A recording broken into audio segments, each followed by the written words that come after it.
ಇವತ್ತು ವಿಶ್ವ ಪೋಷಕರ ದಿನ. ಸಾಮಾನ್ಯವಾಗಿ ಈ ದಿನದಂದು ಮಕ್ಕಳು ಅವರ ಪೋಷಕರಿಗೆ, ಅವರನ್ನು ಪೋಷಿಸಿದವರಿಗೆ ಶುಭಾಶಯಗಳನ್ನು ಹೇಳುವುದನ್ನು ನೋಡಿರುತ್ತೀರಿ. ಆದರೆ ಇಲ್ಲಿ ಶಾಸಕ ದರ್ಶನ್ ಪುಟ್ಟಣ್ಣಯ್ಯನವರನ್ನು ಬೆಳೆಸಿದವರು, ಪೋಷಿಸಿದವರು, ಅವರ ಸುತ್ತಮುತ್ತ ಇರುವ ಹಿರಿಯರು ಇಂದು ಅಭಿಮಾನದಿಂದ ದರ್ಶನ್ ಪುಟ್ಟಣ್ಣಯ್ಯನವರ ಬಗ್ಗೆ ಮಾತನಾಡಿದ್ದಾರೆ. ದರ್ಶನ್ ಬಗ್ಗೆ ಹೇಳ್ಬೇಕಂದ್ರೆ ಅವ್ನು ಚಿಕ್ಕದಿಂದ ತುಂಬ ಇನ್ನೋಸೆಂಟ್. ಅವ್ನಿಗೆ ಯಾರಾದರೂ ತಪ್ಪು ಮಾಡಿದ್ರೆ ಅದು ತುಂಬ ನೋವು ಮಾಡ್ಕೊತಾ ಇದೆ. ಜೊತೆಗೆ ಸುಳ್ಳು ಹೇಳೋದು ಅಥವಾ ಮೋಸ ಮಾಡೋದು ಆ ರೀತಿ ಯಾವುದೇ ಕ್ಯಾರೆಕ್ಟ್ರ್ ಇಲ್ಲ. ಆಮೇಲೆ ಬೇರೆ ಯಾವುದೇ ಕೆಟ್ಟ ಗುಣಗಳಿಲ್ಲ ಅವನಿಗೆ. ಶಟ್ಲ್ ಆಡ್ತಾಯಿದ್ದೆ, ಆಟ ಆಡೋಕ್ಕೆ ಹೋಗ್ತಾಯಿದ್ದೆ, ಬ್ಯಾಡ್ಮಿಂಟನ್ ಇದು. ಅವಾಗಲೂ ಅಷ್ಟೇ ಎಲ್ಲ ಗ್ರೂಪಲ್ಲಿ ಎಲ್ಲರೂ ಕರ್ಕೊಂಡು ಹೋಗೋದು, ಜವಾಬ್ದಾರಿಯಿಂದ ಕರ್ಕೊಂಡು ಬರೋದು, ಆ ರೀತಿ ತಮ್ಮದು ಜವಾಬ್ದಾರಿ ಸ್ಥಾನದಲ್ಲಿದ್ದ.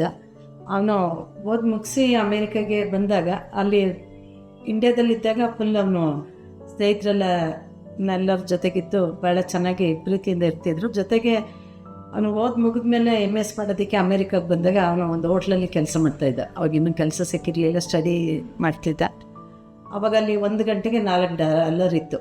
ಅಲ್ಲಿ ಹೋಟ್ಲನ್ನಲ್ಲಿ ಪಾತ್ರೆ ತೊಳೆಯೋ ಕೆಲಸ ಮಾಡ್ತಾಯಿದ್ದ ನಿಜವಾಗಿ. ಆವಾಗ ಅಲ್ಲಿ ಅಜ್ಜ ಒಬ್ಬರು ಬರ್ತಿದ್ರಂತೆ. ಹಿರಿಯರಂದರೆ ನಮಗೆ ತುಂಬ ಗೌರವ ಕೊಡೋದು. ಅದರಲ್ಲೂ ನಮ್ಮ ತಾತ ಕೂಡ, ಅವ್ರ ತಾತ ತುಂಬ ಪ್ರೀತಿ ಮಾಡ್ತಾಯಿದ್ರು ಅವನ್ನೇ. ಅಲ್ಲಿ ಒಬ್ಬರು ತಾತ ಬರ್ತಿದ್ರೆ ಅದು ಅವನ ಅಷ್ಟು ನೈಟ್ ಎಲ್ಲ ದುಡ್ದು ಅದರಲ್ಲಿ $1 ಅವನು ಆ ತಾತನಿಗೆ ತಿಂಡಿ ಕೊಡಿಸ್ತಾ ಇದ್ನಂತೆ. ಆ ರೀತಿಯಾದ ಒಂದು ರೆಸ್ಪೆಕ್ಟ್ ಅವನಿಗೆ ದೊಡ್ಡವರು ಅಂದರೆ. ಆಗಿರೋದ್ರಿಂದ ತುಂಬ ಒಳ್ಳೆಯ ಮನಸ್ಸು, ಮತ್ತು ಸರ್ವಿಸ್ ಮಾಡಬೇಕು ಅನ್ನೋದು ಮನಸ್ಸಲ್ಲಿತ್ತು. ಜೊತೆಗೆ ನಮ್ಮ ಫ್ಯಾಮಿಲಿನಲ್ಲಿ ಯಾವತ್ತೂ ಅವನು ರಾಜಕೀಯಕ್ಕೆ ಬರಲಿ ಅಂತ ಹೇಳಲಿಲ್ಲ.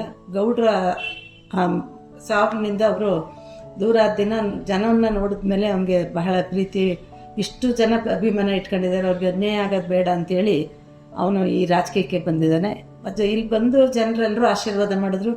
ಇಲ್ಲೂ ಕೂಡ ಅದೇ ರೀತಿಯಾಗಿ ಒಳ್ಳೆಯವನಾಗಿ ಕೆಲಸ ಮಾಡ್ತಾಯಿದ್ದಾನೆ. ಎಲ್ಲರೂ ಆಶೀರ್ವಾದ ಮಾಡಿ ಅವನನ್ನು ಗೆಲ್ಲಿಸಿದ್ರು. ಜೊತೆಗೆ ನಮ್ಮ ಕುಟುಂಬದಿಂದ ಅವ್ನಿಗೆ ಎಲ್ಲ ರೀತಿಯಾದ ಬೆಂಬಲವನ್ನು ಕೊಟ್ಟಿದ್ದೀವಿ. ಅವನು ಈ ಅಮೇರಿಕಾದಲ್ಲಿ ಫ್ಯಾಮಿಲಿ ಇದ್ದರೂ ಕೂಡ ಇಲ್ಲಿ ಬಂದು ಜನಕ್ಕೆ ಸರ್ವಿಸ್ ಮಾಡ್ತಾಯಿದ್ದಾನೆ. ಅದಕ್ಕೆ ನಿಜವಾಗ್ಲೂ ನಾವು ಅಂಥ ಮಗನ ಪಡೆದಿರೋದು ಬಹಳ ಹೆಮ್ಮೆ ಅಂತ ಅನಿಸುತ್ತೆ. ಯಾಕೆ ಅಂದರೆ ಅವನು ಅಲ್ಲಿ ದೂರ ಮಕ್ಕಳಿಂದ ದೂರ ಇದ್ದರೂ ಕೂಡ ಇಲ್ಲಿ ಅಷ್ಟೇ ಹೋರಾಟ ಕೊಟ್ಟು ಜನರನ್ನ ಸ್ಪಂದಿಸಿ ಕೆಲಸವನ್ನು ಮಾಡ್ತಾಯಿದ್ದಾನೆ. ಜೊತೆಗೆ ಈ ದಿನ ನಾವು ನಿಜವಾಗ್ಲೂ ಅವನಿಗೆ ನಾವು ಪೇರೆಂಟ್ಸ್ ಆಗಿರೋದು ಹೆಮ್ಮೆಯ ವಿಚಾರ. ಯಾಕೆಂದರೆ ಅವನಿಷ್ಟು ಅಲ್ಲಿ ಕಂಪ್ನಿ ಮಾಡ್ತಿದ್ದ, ಅವ್ನು ಬಂದು ಇಲ್ಲಿ ರಾಜಕೀಯವಾಗಿ ತೊಡಗಿ ಇಷ್ಟು ಎಲ್ಲರ ಜನರ ಜೊತೆ, ದೊಡ್ಡವರು ಚಿಕ್ಕವರು ಮತ್ತು ಯಾವ ರೀತಿಯಾದ ಪ್ರತಿಯೊಂದು ಜಾತಿ ಭೇದ ಇಲ್ಲದೆ ಅವನು ಕೆಲಸ ಮಾಡ್ತಾಯಿದ್ದಾನೆ ಇಲ್ಲಿ. ಅದಕ್ಕೆ ನಿಜವಾಗ್ಲೂ ನಾವು ಭಾಳ ಖುಷಿ ಪಡ್ತೀವಿ. ನಾವೆಲ್ಲರೂ ಅವನಿಗೆ ಸಪೋರ್ಟಿವ್ ಆಗಿ ಇರ್ತೀವಿ. ಇನ್ನೊಂದು ವಿಚಾರ ಏನಂದರೆ, ಅವನು ಯಾವುದೇ ರೀತಿಯಾದ ನ್ಯಾಯವಾದಿ, ನಿಜ ಹೇಳಬೇಕಂದ್ರೆ ನ್ಯಾಯವಾಗಿ ಏನು ಕೆಲಸ ಮಾಡಬೇಕೋ ಹಾರ್ಡ್ ವರ್ಕ್ ಮಾಡ್ತಾನೆ. ನೀವು ಎಷ್ಟು ಗಂಟೆ ಕೆಲಸ ಮಾಡೋಂದ್ರೂ ಮಾಡ್ತಾನೆ. ಬೆಳಿಗ್ಗೆ ಬಂದರೆ ತಿಂಡಿ ತಿಂದು ಹೋದರೆ ರಾತ್ರಿ 11 ಗಂಟೆವರೆಗೂ ಕೆಲಸ ಮಾಡ್ತಿರ್ತಾನೆ. ಅಂದರೆ ಯಾವುದು ಕಂಪ್ನಿ ಕೆಲಸ ಆಗಿರ್ಬೋದು ಅಥವಾ ಜನರ ಕೆಲಸ ಆಗಿರ್ಬೋದು, ಅದೇ ರೀತಿಯಾಗಿ ಅವ್ನು ಸ್ಟ್ರಗಲ್ ಮಾಡಿ ಕೆಲಸ ಮಾಡ್ತಾನೆ. ಯಾಕಂದರೆ ಅರ್ಧ ಗಂಟೆ 1 ಗಂಟೆ ಕೂಡ ವೇಸ್ಟ್ ಆಗದೇ ಇರೋ ರೀತಿ ಏನಾದರೂ ಒಂದು ಉದ್ಯೋಗವನ್ನು ಮಾಡಬೇಕು ನಾವು ಅಂತ ಆಸೆ ಇಟ್ಕೊಂಡಿದ್ದಾನೆ. ನಮಗೆಲ್ಲ ಭಾಳ ಗೌರವ ಕೊಟ್ಟು, ಕುಟುಂಬಕ್ಕೆಲ್ಲ ಭಾಳ ಗೌರವ ಪ್ರೀತಿಯಿಂದ ನೋಡ್ಕೊತಾನೆ. ಜೊತೆಗೆ ನಮಗೆ ನಿಜ ಹೇಳ್ಬೇಕಂದ್ರೆ ಅಂಥ ಮಗನ ನಾವು ಪಡೆದಿರೋದು ಹೆಮ್ಮೆ ಅಂತ ನಾವು ತಂದೆ ತಾಯಿ ಹೇಳ್ಬಾರ್ದು. ಆದರೂ ಕೂಡ ನೀವು ಕೇಳ್ತಾ ಇರೋದ್ರಿಂದ ನಾನು ಇದನ್ನು ಹೇಳ್ತಾ ಇದ್ದೀನಿ. ನಿಜವಾಗೂ ನನಗೆ ಬಹಳ ಹೆಮ್ಮೆ ಅನಿಸುತ್ತೆ ಇಲ್ಲಿ ಬಂದು ಅವ್ನು ಸರ್ವಿಸ್ ಮಾಡ್ತಿರೋದು ನೋಡಿದ್ರೆ. ನಮಸ್ಕಾರ. ನನ್ನ ಹೆಸರು ಸುಜಾತ ಅಂತ. ದರ್ಶನ್ಗೆ ಚಿಕ್ಕಮ್ಮ ಅನ್ನೋದಕ್ಕಿಂತ ಸಾಕು ತಾಯಿ. ಅವನು ಯಾವತ್ತೂ ನನಗೆ ಬೇರೆ ಅಂತ ಅನಿಸೋದಿಲ್ಲ. ಯಾವಾಗಲೂ ಅವನು ಅವ್ರ ತಾಯಿಗೆ ಆಗಲಿ ನನಗೆ ಆಗಲಿ ಏನು ತಂದರು ಇವತ್ತುವರೆಗೂ 2 ಇದು. ಈಗ ಮೊನ್ನೆನೂ ಐಫೋನ್ ತಂದ. ಇಬ್ರಿಗೂ ಒಂದೇ ಕಲರು, ಒಂದೇ ಇದನ್ನು ಯಾವಾಗಲೂ ತರ್ತಿದ್ದ.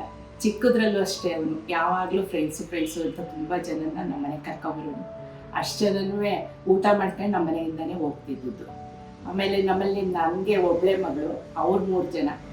ಎಷ್ಟೋ ಜನಕ್ಕೆ ಗೊತ್ತಿರಲಿಲ್ಲ ನನಗೆ ಒಬ್ಬಳೇ ಮಗಳು ಅಂತ. 4 ಜನನೇ ಅಂತ ಗೊತ್ತಿದ್ದು. ಅದು ದರ್ಶನ್ ಅಂತೂ ತುಂಬ ಚೆನ್ನಾಗಿ ನಮ್ಮನ್ನ ಒಂದು ಬ್ಯಾಗ್ ನಡೆಸ್ಕೊಡ್ತಿರ್ಲಿಲ್ಲ. ನಾನು ಕಸ ಗುಡಿಸಿದ್ರೆ ಅವ್ನು ಮನೆ ಒರೆಸ್ತಿದ್ದ. ಆ ಥರ ಒಂಥರ ಅಂಡರ್ಸ್ಟ್ಯಾಂಡಿಂಗಲ್ಲಿ ಒಂಥರ ಹಿರಿಯರು ಅಂತ ಅಂದರೆ ಅಷ್ಟೊಂದು ಬೆಲೆ ಕೊಡ್ತಿದ್ದ ಅವನು. ಚಿಕ್ಕದ್ರಲ್ಲಿ ನನ್ನ ಮಗಳು LKGಲಿದ್ದಾಗ ಅವನೇನು 4th ಸ್ಟ್ಯಾಂಡರ್ಡ್ ಅನಿಸುತ್ತೆ. ನಾನು ಸ್ವಲ್ಪ ಸ್ಟ್ರಿಕ್ಟೆ. ಇದು ಹೊರಗಡೆ ಎಲ್ಲ ಅವ್ರವ್ರ ಕೆಲಸ ಅವ್ರವ್ರು ಮಾಡ್ಕೋಬೇಕು ಅಂತ. ಸ್ಕೂಲಿಂದ ನನ್ನ ಮಗಳನ್ನೂ ಒಂದು ಕೈಲಿ ಎತ್ಕೊಂಡು ಬ್ಯಾಗ್ನೂ ಇಟ್ಕೊಂಡು ಬಂದು ಆ ಮೂಲೆ ತನಕ ಎತ್ಕೊಬರುವ. ಆಮೇಲೆ ನನ್ನ ಮಗಳನ್ನ ಇದು ಇಳಿಸ್ಬಿಟ್ಟು ಅವಳು ಬ್ಯಾಗ್ ಕೊಟ್ಬಿಟ್ಟು ನಡ್ಕೊಬರ್ತಿದ್ದ. ಯಾವಾಗಲೂ ತುಂಬ ಒಂಥರ ನಿಸ್ವಾರ್ಥದಿಂದ ನಡ್ಕೊತಿದ್ದ. ಒಂದಿನೂ ನನ್ನ ಬೇರೆ ಅಂತ ಅನ್ನಲಿಲ್ಲ. ಅವನು ಹಂಗೆ ಇದ್ದಾನೆ, ನಾನು ಹಂಗೆ ಇದ್ದೀನಿ. ಇವತ್ತಿಗೂ ನಾವು ಅವನ್ನ ಬೇರೆ ಅಂತ ಅನ್ಸೋದಿಲ್ಲ. ಅವನು ನಮ್ಮನ್ನ ಯಾವತ್ತೂ ಬೇರೆ ಅಂತ ತಿಳ್ಕೊಂಡಿರಲಿಲ್ಲ. ಆಮೇಲೆ ನಮ್ಮ ಮನೆಯವ್ರು ಕಂಡ್ರು ಅವ್ನಿಗೆ ತುಂಬ ಪ್ರೀತಿ. ಅವ್ನು ಯಾವಾಗಲೂ ಅವ್ನ ಫ್ರೆಂಡ್ಸ್ ಎಲ್ಲ ನಮ್ಮ ಮನೆಯವ್ರನ್ನ ಹಿಟ್ಲರ್ ಅಂತಿದ್ರು, ಸ್ವಲ್ಪ ಸ್ಟ್ರಿಕ್ಟು ನಮ್ಮ ಯಜಮಾನ್ರು. ಆವಾಗ ಎಲ್ಲ ಈಗ ನಮ್ಮ ಮನೆಯವರಿದ್ದರೆ ಅವ್ರ ಫ್ರೆಂಡ್ಸ್ ಎಲ್ಲ ಬರೋಕ್ಕೆ ಹೆದ್ರುಕೊತಿದ್ರು. ಯಾವಾಗಲೂ ಅಷ್ಟೇ ಗೌರವ ಕೊಟ್ಟು ನಡ್ಕೊಂಡಿದ್ದಾರೆ. ಒಳ್ಳೆ ಮಗ, ಒಳ್ಳೆ ಪ್ರಜೆ, ಅದಕ್ಕಿಂತ ಹೆಚ್ಚು ಏನು ಹೇಳೋಕ್ಕಾಗಲ್ಲ. ಅವನು ಎಲ್ಲದಕ್ಕಿಂತ ನೆಮ್ಮದಿಯಾಗಿರಬೇಕು. ನನಗೆ ತಾಯಿಯಾಗಿದ್ಕೊಂಡು ಅದನ್ನೇ ಬಯಸೋದು. ಅವನು ಇನ್ನೂ ಮುಂದಕ್ಕೆ ಹೋಗಿ ಫ್ಯೂಚರಲ್ಲಿ ಇನ್ನೂ ಒಳ್ಳೆ ಉನ್ನತ ಇದಕ್ಕೆ ಹೋಗಲಿ ಅಂತ ನಾನು ಆಶಿಸ್ತೇನೆ. ನಾವು ಚಿಕ್ಕದಿಂದ ದರ್ಶನ್ ಅವರ ಎತ್ಕೊಂಡು ಆಡಿಸ್ತವ್ರು ನಾವು. ಅಂದರೆ ತುಂಬ ಒಳ್ಳೆಯ ವ್ಯಕ್ತಿ, ತುಂಬ ಗುಣ ಇದೆ ಅವನಲ್ಲಿ, ಒಳ್ಳೆ ಗುಣ ಇದೆ. ಅವನು ಅವತ್ತಿನಿಂದ ಇವತ್ತು ಮಗುವಿನಿಂದ ಹೇಗಿದ್ದಾನೋ ಇವತ್ತಿಗೂ ಹಾಗೇ ಇದ್ದಾನೆ. ಅದರ ರಾಜಕೀಯಕ್ಕೆ ಬರಬೇಕು ಅಂತ ಇರಲೇ ಇಲ್ಲ ಅವ್ರ ಉದ್ದೇಶ. ಆದರೆ ತಂದೆ ಸತ್ತ ಮೇಲೆ ಜನಗಳನ್ನ ಒಂದು ಇದ್ರಲ್ಲಿ ಮಾಡಬೇಕು ಅಂದ್ಬಿಟ್ಟು ಒಳ್ಳೆಯ ಅಭಿವೃದ್ಧಿ ಕಾರ್ಯಗಳು ಮಾಡಬೇಕು, ನಮ್ಮ ತಂದೆ ಆಸೆನ ಪೂರೈಸಬೇಕು ಅಂತ ಹೇಳ್ಬಿಟ್ಟು ಬಂದು ಈಗ ಇಲ್ಲಿ ರಾಜಕೀಯ ಮಾಡ್ತಾಯಿದ್ದಾರೆ. ಈ ಥರ ರಾಜಕಾರಣಿಗಳು ಯಾರೂ ನಾವು ನೋಡಿಲ್ಲ ಇದುವರೆಗೂ. ಅವ್ರಿಗೆ ದೇವರು ತುಂಬ ಆಯುಸ್ ಕೊಡಲಿ, ಅವ್ರಿಗೆ ಚೆನ್ನಾಗಿರಲಿ, ಆರೋಗ್ಯ ಕೊಡಲಿ, ಅವ್ರ ಹೆಂಡತಿ ಮಕ್ಕಳು ಚೆನ್ನಾಗಿರಲಿ. ನಾವು ಅದನ್ನೇ ಕೇಳ್ಕೊಳ್ಳೋದು. ಅವ್ನಿಗೆ ಆಯುಸ್ ಕೊಡಲಿ ದೇವರು ಜನಗಳ ಆಶೀರ್ವಾದ ಅವ್ನಿಗಿರಲಿ. ಅವ್ನಿಗೆ ಒಳ್ಳೆ ವ್ಯಕ್ತಿ, ನಮಗೆ ತಮ್ಮ ಸಮಾನದಲ್ಲಿದ್ದಾರೆ.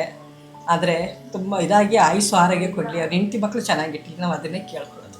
ಅಕ್ಕ ತಂಗಿಯರಲ್ಲಿ, ಅವನಿಯಲ್ಲಿ, ಅಣ್ಣನಿಯಲ್ಲಿ ಮಾಮೂಲಿ ಈಗ ಹೆಂಗೆ ಇರ್ತಿದ್ರು ಹಂಗೆ ಸಮಸ್ಯೆಯಿಂದ ಇರ್ತಿದ್ರು, ಮಾತಾಡ್ತಿದ್ರು. ಜಾಸ್ತಿ ಏನು ಅತಿ ಮಾತಾಡೋಕ್ಕಿಲ್ಲ, ಇನ್ನು ಸಿಂಪಲ್ಲಾಗಿ ಮಾತಾಡ್ತೀನಿ ಅಂದರೆ. ತಾಯಿ ಜೊತೆ ಜಾಸ್ತಿ ಇಂಪ್ರೂವ್. ಅಪ್ಪನ ಜೊತೇಲಿ ಅಷ್ಟು ಅವರು ಅಲ್ಲಿದ್ರಲ್ಲ ಮಾತಾಡೋಕ್ಕೆ, ಅವರು ಏನು ಅವಕಾಶ ಇಲ್ಲ. ಬಂದಾಗ ಹೋದಾಗ ಮಾತ್ರ. ಊಟ ತಿಂಡಿನಲ್ಲಿ ನೀವು ರೊಟ್ಟಿನೇ ಕೊಡ್ರಿ, ಮುದ್ದೆನೇ ಕೊಡ್ರಿ, ಏನು ನಮ್ಮ ಮನೇಲಿ ಏನು ಇರ್ತದೆ ಮಾಡಿಕೊಟ್ಟುತ್ತಾ ಊಟ ಮಾಡ್ತಾರೆ. ಮೈಸೂರು ಮನೇಲಿ ಜಾಸ್ತಿ ಇರ್ತಿದ್ರು.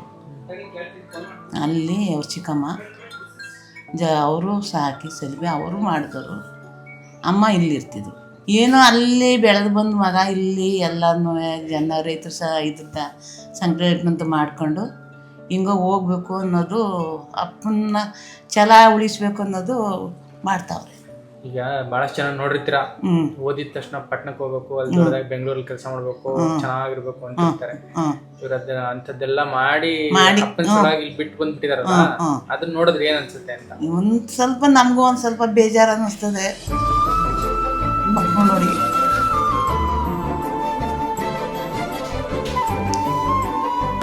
ಇಷ್ಟು ಜನದ ಸಲುವಾಗಿ ಹೋರಾಡ್ತಾವ್ರೆ. ಮಕ್ಕಳ ಇಡ್ತಿ ಮಕ್ಕಳು ಇಡ್ತಿ ಅಂತೆ ಮಗ ನಮಗೆ ಇನ್ನು ಜಾಗ ಹುಕ್ಕಿದ್ರು ಸಿಕ್ಕಿಕ್ಕಿಲ್ಲ. ಯಾರನ್ನೇ ಮಾತಾಡ್ಸ್ಬೇಕಾದ್ರೂ ಮಟ್ಬೇಕಾದ್ರೂ ಬಾಯಿ ನೊಂದದಿಂದ ಮಾತಾಡ್ತಾರೆ.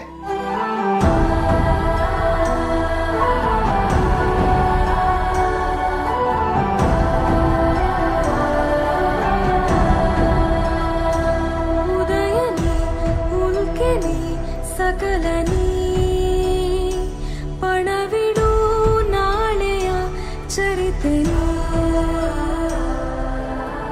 ಜನರ ಕಾಯೋ ಧಮನಿಯು ನೀನೇ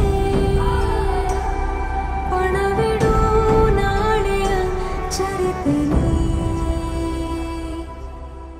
ಎಲ್ರಿಗೂ ನಮಸ್ಕಾರ. ಮೊದಲನೇದಾಗಿ ಎಲ್ಲರಿಗೂ ಹ್ಯಾಪಿ ಪೇರೆಂಟ್ಸ್ ಡೇ. ನಮ್ಗೆ ಗೊತ್ತಿರೋಂಗೆ ಎಲ್ಲರಿಗೂ ಪೇರೆಂಟ್ಸ್ ಇರ್ತಾರೆ. ನಾವು ಅವರಿಂದ ಕಲ್ತಿರೋಂಥದ್ದು ತುಂಬ ಇದೆ. ಎಲ್ಲ ಯಾವ ಥರ ಜೀವನ ಮಾಡಬೇಕು, ಯಾವ ಥರ ನಾವು ನಡ್ಕೋಬೇಕು ಸೊಸೈಟಿಯಲ್ಲಿ, ಯಾವ ಥರ ನಾವು